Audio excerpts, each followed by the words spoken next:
Global Studies 9. This is Chapter 14, Section 4b, so the second half of Section 4, mostly focused on Joan of Arc. So we're going to start off by covering the medieval ministries. So the medieval ministries, their basic jobs, the people who lived there, the monks, was to create books. And when I say create books, I mean create Bibles, right? So back then, obviously, there's no printing press. There's obviously no photocopy machine. So they have to hand make each Bible. Right? And Christianity, like Islam, is a missionary religion. So one of the main ways to spread their faith is obviously to make as many Bibles as possible and to spread the Bible around to as many territories as possible. So each monk would try to get about 2-3 books done each year. These books were often colorful, decorative, and some even had real gold inside of them. The 100 Years' War. So this war begins in the early 1300s when England's Edward III claimed the right to have the French throne and attacked France in 1337.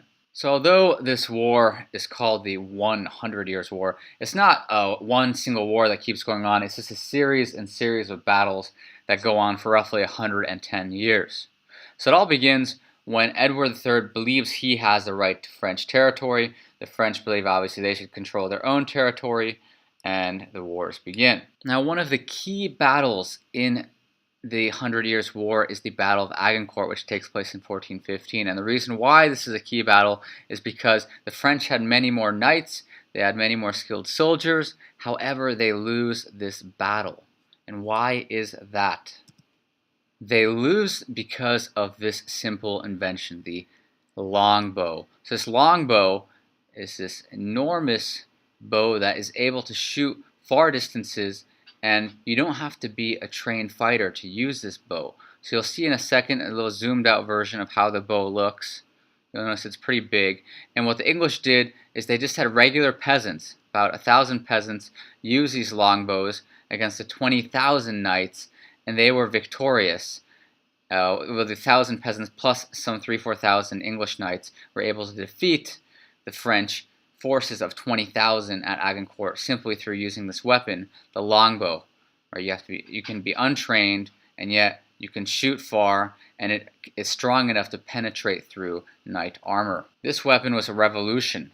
No longer are knights needed. Right? If you can simply just get a bunch of longbows and a bunch of peasants, they can do much more damage than having these knights with these heavy gears and expensive lifestyles to fight battles and wars. Now, a big part of the 100-Year War is Joan of Arc.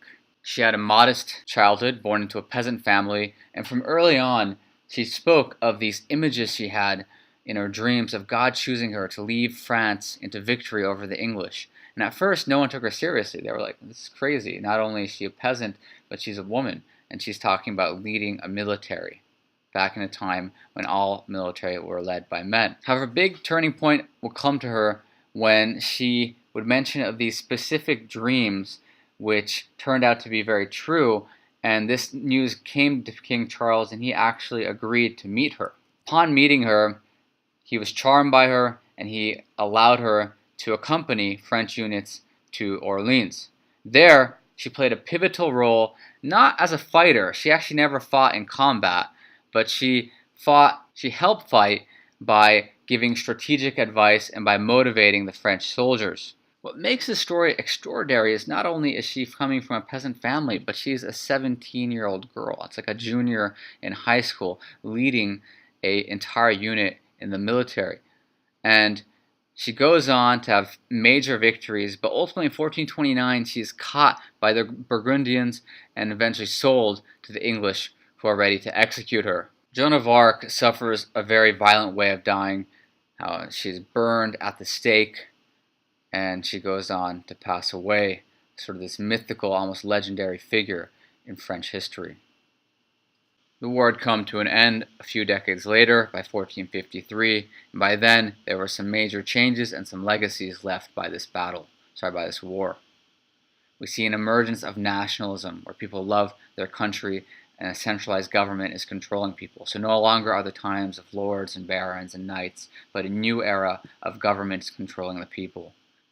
Along those same lines, we begin to see an emergence of power by the monarchs, where the monarchs are controlling much more territory and have much more power.